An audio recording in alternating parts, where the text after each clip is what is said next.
and a warm welcome to all of you on this YouTube channel. दोस्तों, आज के इस सेशन में हम सभी चर्चा करेंगे एक मोस्ट इम्पॉर्टेंट चैप्टर बातचीत। यदि आप क्लास 12 के किसी भी स्ट्रीम से हैं, आर्ट्स, साइंस या कॉमर्स, तो आप आज के इस वीडियो में हमारे साथ अंत तक अवश्य बने रहें, क्योंकि इन तमाम क्वेश्चनों में से कोई ना कोई एक क्वेश्चन आपके बोर्ड एग्जाम में अवश्य आने वाले हैं। तो दोस्तों, बातचीत चैप्टर में आने वाले सभी प्रश्न एवं उनके उत्तरों पर आज के इस वीडियो में हम सभी चर्चा करेंगे। तो दोस्तों, यह सेशन एक मोटिवेशनल कोट के साथ शुरू होता है, जो कि कुछ इस प्रकार है। खोल दे पंख मेरे कहता है परिंदा, खोल दे पंख मेरे कहता है परिंदा, अभी और उड़ान बाकी है, जमीन नहीं है मंजिल मेरी, अभी पूरा आसमान बाकी है, अभी पूरा आसमान बाकी है, अपने पंखों को खोल दो। कहने का मतलब कि अभी अगस्त का महीना चल रहा है, अभी हमारे पास काफ़ी समय है, बस अपने मेहनत को करने पर अपनी मेहनत को और दुगुना करना है और अपनी मंजिल को पाकर दिखाना है, क्योंकि अभी बहुत समय बाकी है, हम अपने चाहने वाले मंजिल को प्राप्त कर सकते हैं। तो दोस्तों, इसी मोटिवेशनल कोट के साथ आज के इस सेशन को हम सभी शुरू करते हैं, जो कि क्वेश्चन नंबर 1 कुछ इस प्रकार है। अगर हमें वाक शक्ति ना होती तो क्या होता? अगर हमें बोलने की शक्ति नहीं होती तो क्या होता? अगर हमें वाक शक्ति ना होती, अगर हमें बोलने की शक्ति ना होती, तो यह समस्त सृष्टि, यह समस्त दुनिया गूंगी प्रतीत होती। सभी लोग यहाँ चुपचाप बैठे रहते और हम जो बोलकर एक दूसरे के साथ अपने सुख दुख को महसूस करते हैं, अनुभव करते हैं, एक दूसरे को समझते हैं, यह वाक शक्ति के ना होने के कारण एक दूसरे से ना कह सुन पाते कुछ और ना ही कुछ अनुभव कर पाते।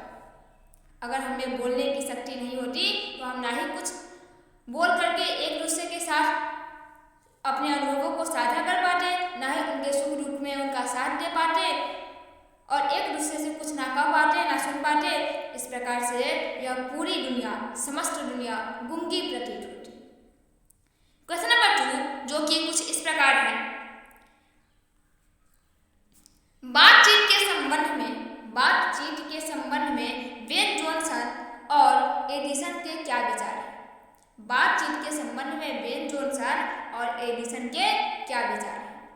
तो बातचीत के संबंध में बेन जॉनसन का मत है कि बोलने से ही मनुष्य के सही रूप का साक्षात्कार होता है। यदि इंसान बोलेगा तभी उसके सही रूप का, कि वह किस प्रकार की व्यक्ति है, किस प्रकार उसका प्रवृत्ति है, कैसी प्रवृत्ति है, इस बात का साक्षात्कार होगा। यह बहुत ही उचित जान पड़ता है। एडिसन का मत ऐसा है कि असल बातचीत सिर्फ 2 व्यक्तियों के बीच ही हो सकती है। इसका मतलब यह है, इसका तात्पर्य यह हुआ कि जब 2 आदमी होते हैं तभी अपना दिल खोलकर एक दूसरे से बात करते हैं। जब 3 व्यक्ति हो जाते हैं तो उनकी बात कोसों दूर चली जाती है और कहा भी जाता है कि 6 कानों में परिवार खुल जाती है। 6 कानों में परिवार आसानी से खुल जाती है। और दूसरा यह कि किसी तीसरे आदमी के आ जाने से या तो ये दोनों अपना बातचीत से निरस्त हो बैठेंगे, मतलब अपना टॉपिक चेंज कर लेते हैं, उसे निपट मूर्ख अज्ञानी समझा बना लेंगे। जैसे गर्म दूध और ठंडा पानी के 2 बर्तन अगर आस-पास रखा जाए तो जैसा प्रतीत होता है, ठीक उसी प्रकार से तीसरे व्यक्ति को अज्ञानी मूर्ख समझा बना लेते हैं। आर्ट ऑफ कन्वर्सेशन बातचीत की एकमात्र काव्य कला प्रवीण मिलता है, जो गोल्डन सीरीज पासपोर्ट सेटे के रखे जाए तो एक का असर दूसरे में पहुंच जाता है, अर्थात दूध ठंडा हो जाता है और पानी गर्म हो जाता है। वैसे ही 2 आदमी आपस में जब पास बैठे होते हैं तो एक का गुप्त असर दूसरे के कान तक पहुंचता है और दूसरे का बात पहले के कान तक पहुंचता है। चाहे वह एक दूसरे को देखे भी या नहीं भी देखे, लेकिन उनकी जो बातचीत होती है, उनके जो वक्तव्य का शैली होता है, वो एक दूसरे के पास तक पहुंचता हुआ होता है। तब बोलने को कौन कहे, एक के शरीर के विरुद्ध दूसरे में प्रवेश करने लगते हैं। जब पास बैठने का इतना असर होगा तो बातचीत में कितना अधिक असर होगा, इसे कौन स्वीकार नहीं करेगा। ऐसा मत बेन जॉनसन और एडिसन का है। इस पाठ के प्रश्न उत्तर में यदि आप अपना थोड़ा सा दिमाग लगा लेते हैं, थोड़ा सा ध्यान से सुन लेते हैं, तो आपको इस पाठ का सारांश भी समझ में आ जाएगा। यदि बातचीत पाठ का सारांश लिखने को कहा जाए तो आप प्रश्न उत्तर में से ही मिला करके इस पाठ का सारांश भी लिख लीजिएगा। तो चलिए अब नेक्स्ट क्वेश्चन की ओर चलते हैं। क्वेश्चन नंबर 3 जो कुछ इस प्रकार है। आर्ट ऑफ कन्वर्सेशन से आप क्या समझते हैं? आर्ट ऑफ कन्वर्सेशन क्या है? आर्ट ऑफ कन्वर्सेशन जो है वो बातचीत करने की एक कला है, बातचीत करने का एक आर्ट है जो यूरोप के देशों में ज़्यादा प्रचलित है। इसे बातचीत की प्रविधि की पूर्ण शोभा काव्य कला प्रवीण विद्रो मंडली में है। ऐसी चतुराई के साथ इसमें प्रसंग छोड़े जाते हैं कि जिन्हें सुनकर कान को अत्यंत सुख मिलता है और साथ ही इसका अन्य नाम शुद्ध गोष्ठी भी है। शुद्ध गोष्ठी की बातचीत को यह तारीफ की बात करने वालों की जानकारी अथवा पंडिताई का अभिमान या कपट नहीं, एक बात में ही प्रकट नहीं होता, बल्कि कर्ण रसाभास पैदा करने वाले शब्दों को बरतते हुए चतुर सयाने अपने बातचीत को सराहा करते हैं। और दयनीय स्थिति यह है कि हमारे यहाँ के पंडित आधुनिक शुष्क बातचीत में जिन्हें शास्त्रार्थ कहते हैं वैसा रस नहीं खोल सकते। तो आर्ट ऑफ कन्वर्सेशन क्या है? यूरोप के देशों में यह अत्यधिक प्रचलित है और यह बातचीत करने की एक शैली है। यदि आप इसको दो मार्क्स के क्वेश्चन में इस क्वेश्चन को पूछा जाए तो आप डायरेक्ट लिख सकते हैं कि आर्ट ऑफ कन्वर्सेशन बातचीत करने की एक कला प्रवृत्ति है जो यूरोप के देशों में ज़्यादा प्रचलित है। इस बातचीत की प्रवृत्ति की पूर्ण शोभा काव्य कला प्रवीण विद्रो मंडली में है और इसमें ऐसी चतुराई से प्रसंग छोड़े जाते हैं जिससे कान को अत्यंत सुकून मिलता है और इसका एक अन्य नाम शुद्ध गोष्ठी भी है। इसी के साथ अपने आंसर को हम समाप्त कर सकते हैं। यदि यही क्वेश्चन 5 मार्क्स में पूछा जाए तो आप पूरी तरह से आंसर लिख लीजिएगा। आप अपने कॉपी पेन से अवश्य अपने कॉपी में नोट कर ले और यदि आप अभी सुन रहे हैं और आपके पास कॉपी पेन नहीं है तो आप इसका स्क्रीनशॉट ले ले और बाद में इसे अवश्य नोट कर ले। तो दोस्तों चलिए अब अगले क्वेश्चन की ओर चलते हैं। क्वेश्चन नंबर 4 जो कि कुछ इस प्रकार है। मनुष्य की बातचीत का उत्तम तरीका क्या हो सकता है? मनुष्य के बातचीत का उत्तम तरीका क्या हो सकता है और इसके द्वारा वह कैसे अपने लिए सर्वथा नवीन संसार की रचना कर सकते हैं?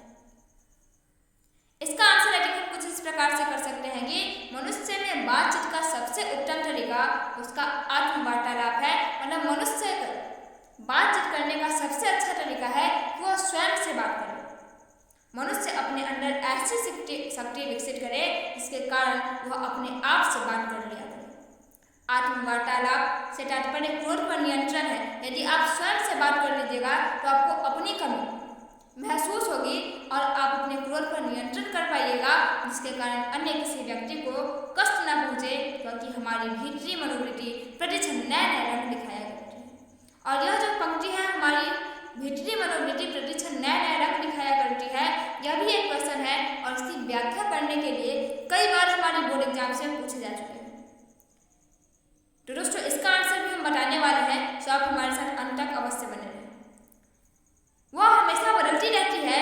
लेखक बालकृष्ण भट्ट जी इस मन को प्रपंचात्मक संसार का एक बड़ा आईना के रूप में देख लेते हैं और कहते हैं कि जैसा चाहो वैसी सूरत इस आईने में देख लेना कोई असंभव बात नहीं है।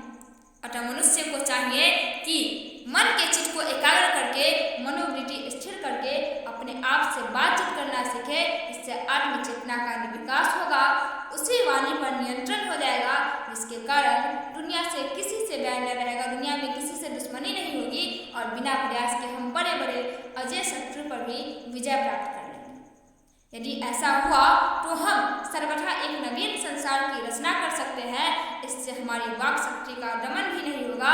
अतः व्यक्ति को चाहिए कि अपने जीवा पर, अपने मुख पर कंट्रोल करे, अपने जीवा पर काबू रखकर मधुरता भरी वाणी बोले, मीठी मीठी बातों को बोले, इससे न किसी को दुख पहुँचे, ना ही किसी से कटुता हो और ना ही किसी से बैर हो, ना ही आपका कोई दुश्मन बने। इससे दुनिया खूबसूरत हो जाएगी और दुनिया की बातचीत करने का यही तरीका सबसे उत्तम तरीका है। अर्थात आप जब आत्मवार्तालाप कीजिएगा, स्वयं से बात कीजिएगा, तो आप इन सभी परिस्थितियों से अवगत हो जाइए। तो दोस्तों आज हम सभी इन्हीं क्वेश्चंस के साथ, क्वेश्चन नंबर 4 के साथ अपने सेशन को समाप्त करेंगे। हम अगले सेशन में बातचीत करेंगे हमारी भीतरी मनोवृत्ति प्रतिक्षण नए नए रंग दिखाया करती है, ऐसा क्यों और इसकी व्याख्या हम किस प्रकार से कर सकते हैं। इस क्वेश्चन पर हम अगले वीडियो में चर्चा करेंगे।